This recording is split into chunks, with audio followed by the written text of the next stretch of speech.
How many hours should you study to excel in your IIM Bangalore का UG exam, then IP MAT, then boards? Well, this sounds like a familiar question, right? By the way, this is the most Google question as well. Student सबसे ज्यादा ये पूछते हैं and then बहुत random answers भी मिलते हैं उनको यूट्यूब पे गूगल पे. सम से 12 आवर्स, सम से 14 आवर्स. देन अचानक से यूट्यूब में एक रिकमेंडेशन आएगा और उसमें कोई स्टूडेंट क्लेम कर रहा होगा कि मैंने तो 18 घंटे पढ़ाई की और सब कुछ नेल कर दिया. Well, this are all lies. You know what, hours don't get you anywhere. IIM Bangalore भी नहीं मिलेगा आवर्स के कारण, आईपी मैट भी क्लियर नहीं होगा. In fact you will not even excel in your boards because of the hours. It is never about the hours. इतना best focused hours कितने दे पा रहे हैं, कितने अच्छे से ऑप्टिमाइज कर पा रहे हो आवर्स को. दो सिचुएशन है. एक सिचुएशन है जहाँ पे एक स्टूडेंट 12 आवर्स पढ़ता है. अब उस 12 आवर्स में 7 घंटे तो वीडियो लेक्चर्स बिंज कर रहा है, 3-4 घंटे नोट्स बना रहे हैं डेकोरेटेड एकदम हाईलाइट करके अंडरलाइन करके, 1 घंटे स्ट्रैटेजाइज कर रहे हैं क्योंकि आज जो स्ट्रैटेजी बनाई वो कल काम नहीं की, फिर कल एक नई स्ट्रैटेजी बनाई and every day this cycle continuous. Next situation में एक स्टूडेंट है जो 6 to 7 आवर्स देता है लेकिन हर एक मिनट प्लान है, डेडिकेटेड है. Rigorous मॉक्स, revision, exam preparation, 12th boards की प्रिपरेशन, हर चीज डिवाइडेड है. फोकस्ड प्लान स्ट्रैटेजी के साथ एंड कंसिस्टेंसी मेंटेन करके. What do you think, who will succeed? Is that even a question? Obviously later one. So we do not have to become obsessed with the number of hours. हमको पहले वाले student के जैसा नहीं बनना है. आज के वीडियो में keep a pen, keep a paper ready. This is the most important part. आपको कैसे बैलेंस करना है तीनों चीजों को. You can not compromise one thing for the other. So make sure you watch the video till the end also make sure that you are not binge watching these things again and again. You're not strategizing again and again. Make one strategy today and stay consistent to it because that's the road to success. Let's get started. First of all understand better is not more. Number of hours से कभी भी count मत करो कि आप कितने productive हो रहे हो. It is always about your planning. It is always making that 1 minute count, every minute count. So मत डिस्ट्रैक्ट होना नंबर ऑफ आवर्स से. अगर कोई क्लेम करे कि मैं तो 12 घंटे पढ़ रहा हूँ, ठीक है भाई तू पढ़, मैं अपना काम 7 घंटे में कर लूँगा ना. ये 14 आवर्स का जो इल्यूजन है, होता क्या है, फेक प्रोडक्टिविटी के साइकिल में हम फंस जाते हैं. हमको लगता है कि हम बहुत मेहनत कर रहे हैं जब हम बिना प्लानिंग के दिन भर पढ़ रहे होते हैं. हमको लगता है कि अच्छा मैंने खाना खा लिया, चलो अब पढ़ना है, थोड़ी देर ये कर लेता हूँ, थोड़ी देर. कुछ प्लानिंग नहीं है, बस दिन भर बैठे हैं लैपटॉप के सामने बुक्स खोल के बिंज वॉच कर रहे हैं लेक्चर्स. अब जब आप कंटिन्यू 2-3 वीडियोस देखोगे या 4 वीडियो लेक्चर्स के देखोगे, आप भूल जाओगे कि पहले वाले में आपने क्या देखा था. सो पैसिवली वॉच कर रहे हैं, याद ही नहीं कितना सिलेबस कवर हो गया, कितना नहीं हुआ. Highlighting text in beautiful colours. Now this is something which I want to tell to my female students. बहुत लोग करते हैं, आई एम नॉट ऐसा कोई स्टेरियोटाइप नहीं बता रही हूँ, लेकिन जो मैंने देखा है and in fact I have been that myself. हम बहुत सुंदर नोट्स बनाने में और बहुत मेहनत से हैंड राइटिंग में लग जाते हैं. उस टाइम पे जो हमारा बाजू वाला कॉम्पिटिटर है वो पढ़ के आगे निकल जाता है. अपना टाइम इस चीज में वेस्ट नहीं करना. If you like to it, if you are someone जिसको उसी से पढ़ने में मजा आता है, मेक श्योर कि आप अपना टाइम इस तरीके से डेडिकेट करो, उसको अपने प्रोडक्टिव आवर्स में काउंट मत करना. एंड मेक श्योर कि आप कम से कम टाइम इन चीजों पे दो, जो जरूरी है वो काम करो. Phone resting face up on the desk. Now this is not something a student's problem only. This is something which we all are dealing. अगर आज मैं भी काम करने या पढ़ने बैठती हूँ, मेरा फोन डेस्क पे रखा है और मुझे दिख रहा है कि नोटिफिकेशन आ रहा है, कितना रेजिस्ट कर पाते हैं हम अपने आप को. 1 मिनट, 2 मिनट, 3 मिनट, दूसरा नोटिफिकेशन आती, फोन तुरंत हाथ में, और उसके बाद याद नहीं रहता कि कितना समय कहाँ चला गया. मेरे हिसाब से तो क्लॉक मूव कर रहा है. I have logged in at 9, I log out at 5, लेकिन उस बीच में मैंने कितनी देर फोन चलाया, नोबडी नोज. अगर मैं किसी को बताती हूँ मैं कितनी देर काम करती हूँ तो 9 to 5. आप बताते हो किसी को कितनी देर पढ़ी, तो आपने बोला हमने सब 9 बजे से 5 बजे तक पढ़ाई की. उस बीच में कितने देर फोन चलाया, कोई बात. सो मेक श्योर कि आप एक फोन फ्री एनवायरनमेंट में पढ़ाई कर रहे हैं. High brain fatigue, zero retention. Of course आपको ब्रेक्स चाहिए होते हैं एंड आपको कैलकुलेटेड ब्रेक्स लेने हैं कि हाँ इतनी देर का ब्रेक है, इतनी देर पढ़ाई करनी. अगर वो नहीं ले रहे हो और आप कंटिन्यू बस एक बैठे हो बिना किसी एक्टिविटी के, बिना किसी प्लान के, बस जो मन में आ रहा है तब वो कर रहे हो, ब्रेन फटीग होने लगेगा, थक जाओगे. At the end of the day आपको लगेगा कि आपने बहुत कुछ किया है, आज का दिन बहुत बिजी था, ये था, बट जब सोचोगे ना कि क्या किया, क्या पढ़ाई की, तो कुछ याद नहीं आएगा. तो not, that is a very dangerous zone to be honest. So do not put yourself in that position. Reality क्या है, 7 आवर जो टॉप 1 स्टूडेंट करते हैं, टॉप 1% ऑफ द स्टूडेंट्स करते हैं. Deliberate practice. आपको पता होना चाहिए कि आपको किस दिन क्या प्रैक्टिस करना है, आपके टाइम टेबल रेडी होने चाहिए. Rigorous mock exam analysis.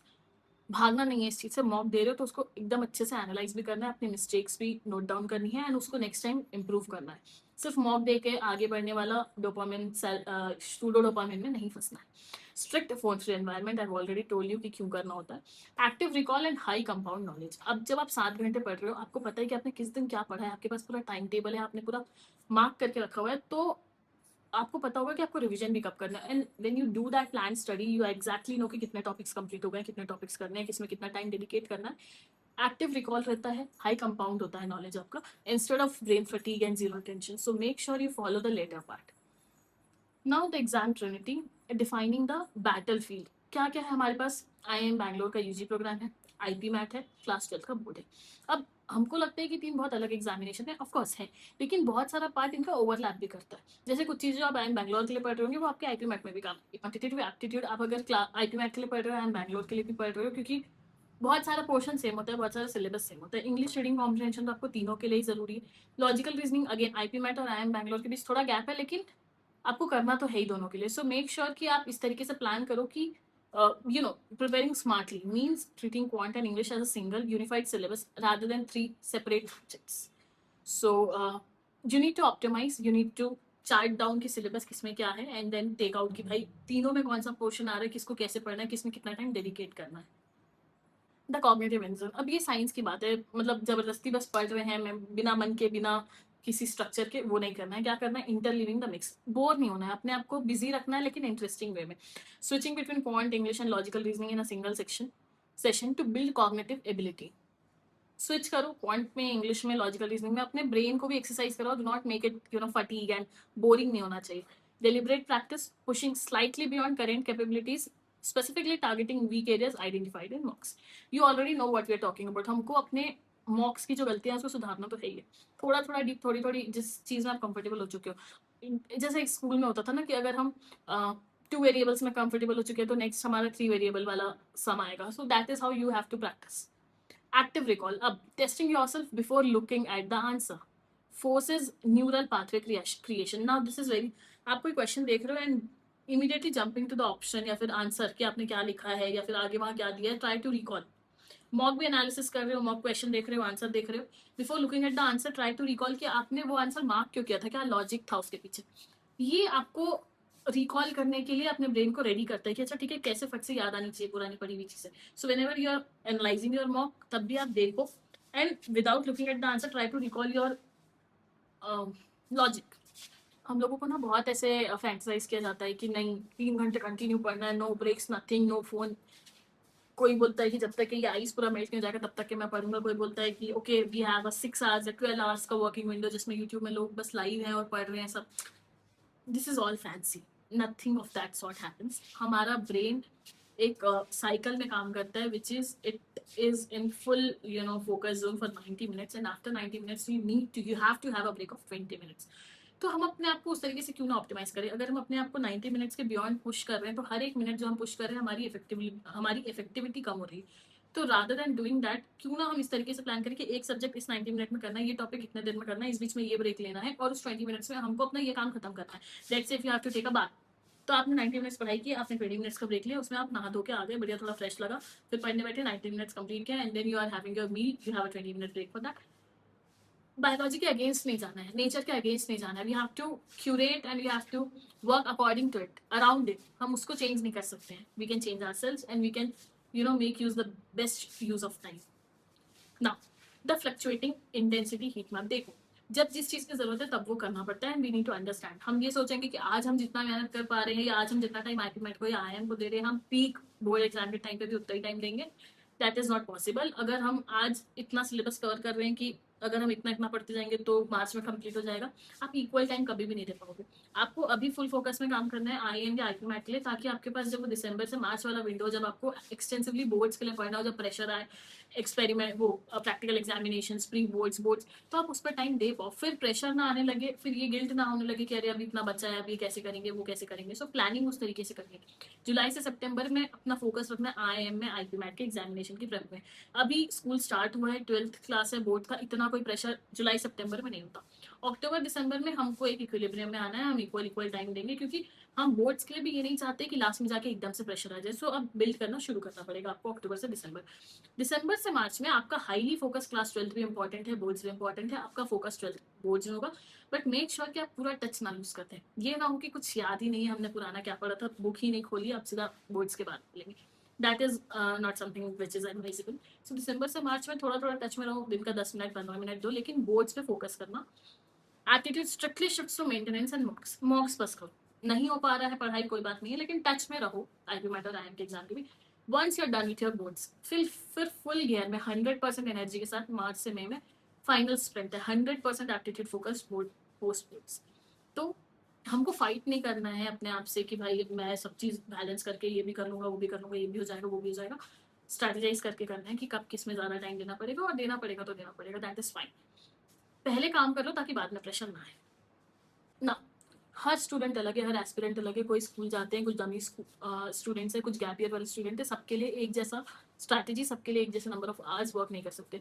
School going student जो है उसका 7-8 घंटा तो स्कूल जाने आने में लग जाता है, तो वो 7-8 घंटे वापस अपने आईपी मैट या फिर IIMUG की प्रिपरेशन में नहीं दे सकता, पॉसिबल ही नहीं है। तो उनके लिए 3 to hours self study target focus वो टाइम उतना भी इनफ है। लेकिन अगर आप डमी वाले हो जिसको रेगुलर स्कूल नहीं जाना पड़ता, but you have some board examination देना ही है, कुछ टेस्ट होते होंगे शायद वो आपको देना, 6 to 8 hours.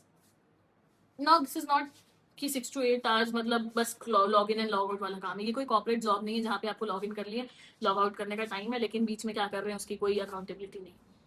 6 to 8 effective hours. Gap year वालों को 7 to 8 इफेक्टिव आवर्स। नहीं बोल रही हूँ कि 12 घंटे 14 घंटे 18 घंटे, क्योंकि पॉसिबल नहीं है, बट क्योंकि उतनी प्रोडक्टिविटी मेंटेन करना पॉसिबल नहीं, बट इतने टाइम को आपको कैसे एग्जीक्यूट करना है उसकी स्ट्रैटेजी यहाँ पे लिखी हुई। Make sure you take a screenshot and then you keep this in mind while you are making your strategy. The goal for a top 1% student is consistency of intense focus, not the accumulation of exhausted hours. Tuition जो school going students हैं उन लोगों को कैसे plan कर सकते हैं, वो कैसे प्लान कर सकते हैं अपना डे। तो स्कूल जाने से पहले एक साइकिल कंप्लीट करके जाओ 90 मिनट्स का, जिसमें आपने कॉम्प्लेक्स क्वांट के या फ्रेश लॉजिकल रीजनिंग के कंसेप्ट किए। नया दिन है, फ्रेश माइंड से उठे हो, नया कंसेप्ट, थोड़ा कॉम्प्लेक्स कॉन्सेप्ट को पिकअप करो एंड वो 90 मिनट्स में डीप वर्क करो उस चीज़ पे। स्कूल के जो छोटे छोटे फ्री टाइम्स होते हैं, फ्री पीरियड आ गया, कोई सब्सिट्यूट टीचर है, कोई रिसर्च का टाइम है, उन पॉकेट्स को बहुत फ्री टाइम मिलता है स्कूल में, उनको चुराओ। हमको समय चुराना पड़ेगा, क्योंकि अगर हमको एक साथ 2-3 चीजें करनी है ना, compare yourself with a dummy student या गैप ईयर वाले स्टूडेंट, उनके जितना टाइम आपके पास नहीं है, तो आपको ये छोटे छोटे मोमेंट्स चुराने पड़ेंगे फॉर योर एक रिविजन कर लिया आपने, एक रीडिंग कॉम्प्रिहेंशन का पैसेज सॉल्व कर लिया। This is how you are going to excel. After your school आओ, मील लो, थोड़ा रेस्ट करो, उसके बाद एक साइकिल फिर से हमको कंप्लीट करना है। इस साइकिल में हम क्या कर सकते हैं, कोई कंसेप्ट उठा सकते हैं, कोई मॉक टेस्ट ले सकते हैं, कोई सेक्शनल टेस्ट ले सकते हैं। Evening 2 hours strictly board subject के अपने लगाओ, जो भी स्कूल का करिकुलम है, मिड टेस्ट है, प्री बोर्ड्स है, half yearly, whatever it is, school के टाइम के स्कूल के करिकुलम के 2 घंटे दो। रात में 1 घंटे हमको रिविजन में देना है, रिकॉल करना है कि हमने सुबह क्या पढ़ा है, क्या बचा है, आगे कैसे करना है। So this is how you can plan your day. सबसे इंपॉर्टेंट बात वही है कि वो जो स्कूल में फ्री टाइम मिलता है उसको चलाना शुरू करो, you will see a difference in your preparation. Weekend में सबसे ज़्यादा काम होने वाला है। मॉर्निंग का आवर्स ब्लॉक कर लो मॉक टेस्ट के लिए, 3 hour full mock test, and उस जोन में देना, किसी का आना जाना नहीं, रूम में कोई फ़ोन नहीं, कुछ नहीं, full focus intense mock in the same environment, in the same exam environment. Mock analysis कैसे करना है, किन किन चीज़ों पे ध्यान देना, सिर्फ इस चीज़ पे नहीं कि कौन सा क्वेश्चन गलत हो, इस चीज़ पे कि किस सेक्शन में कितना टाइम लगाया, कितना स्पीड था, कितनी एक्यूरेसी थी, किस टॉपिक के किस कंसेप्ट के क्वेश्चन गलत हो रहे हैं। बहुत सारी चीज़ें होती है। एक एरर नोटबुक बना लो और उसमें लिखते चलो, and then you correct yourself. आपके पास एक ट्रैक होना चाहिए कि आपसे क्या क्या गलतियां हो रही है, सो दैट जब लास्ट स्प्रिंट का टाइम आएगा, जब रिवीजन का टाइम आएगा, तो आप चेक कर सको कि दोबारा ये मिस्टेक ना हो कभी। इवनिंग आवर अगेन 3 आवर्स पे हमें हमको इंटेंस ड्रिल करना है किस चीज़ पे, हमारी जो वीक एरियाज है। हमने सुबह 3 घंटे मॉक दिया, फिर दोपहर को 2 घंटे हमने उसको रिग्रेसली एनालाइज किया, एनालाइज करके कुछ चीज़ें निकली होंगी जहाँ पे आप वीक हो। लास्ट इवनिंग के 3 आवर्स में हमको उसमें इंटेंसली काम करना। नाउ आज पे क्यों बात करी, जब मैंने शुरू में ही बोला था कि आज मैटर नहीं करते, these are effective hours, we are talking about the effective hours, not the number of hours. Weekdays are for accumulating knowledge, weekends are for pressure testing. I hope you understand the importance of weekends. These are not for party. Fatal preparation tips and traps. Watching lectures all day without active problem solving. Videos देख के अगर आप सोच रहे हो कि आपने कुछ प्रोडक्टिव किया है, my dear friend, you know you are trapped. Making beautiful color coded notes, I've already told you कि क्या problem है इसके साथ. Delaying mock tests until the syllabus is finished. This is the major problem. I have a problem with everyone. हम mocks को as a test of preparation देखते हैं. Mock is not a test of preparation. It is part of the preparation. Understand this today. बाद में जाके regret करोगे, इससे बढ़िया है कि डे 1 से मॉक टेस्ट देना शुरू करो। इग्नोरिंग क्लास 12 बोर्ड्स अंटिल जनवरी। अगेन आप फिर क्या होता है ना, अगर आप शुरू से थोड़ा थोड़ा फोकस नहीं कर रहे हो, अक्टूबर तो दिसंबर वाले टाइम पे टाइम नहीं दे रहे हो, तो आप जब पैनिक करोगे क्लास 12 के बोर्ड्स के लिए, आप पूरा जो आईपीमेट या आईएम यूजी के लिए पढ़ रहे हो बैंगलोर के लिए, वो आप लीव कर दोगे। वो रिदम छूटा, आपको पूरा जितनी मेहनत आपने की थी वो सब चला जाएगा लास्ट के 2-3 महीने में, अगर आपने कुछ भी टच नहीं किया।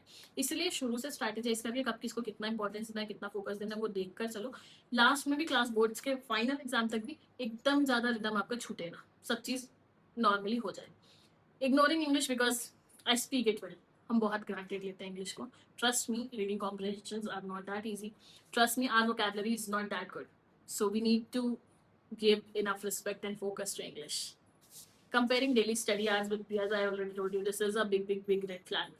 Memorizing point formulas without derivation. IIM Bangalore UG हो या IB MET हो, they are not testing your memorizing capabilities. आपसे वो सिर्फ फॉर्मूला बेस्ड क्वेश्चन नहीं पूछने वाले हैं, they want you to understand the logic. Make sure रट्टू तोता नहीं बन पाएगी। Sacrificing sleep for late night cramming.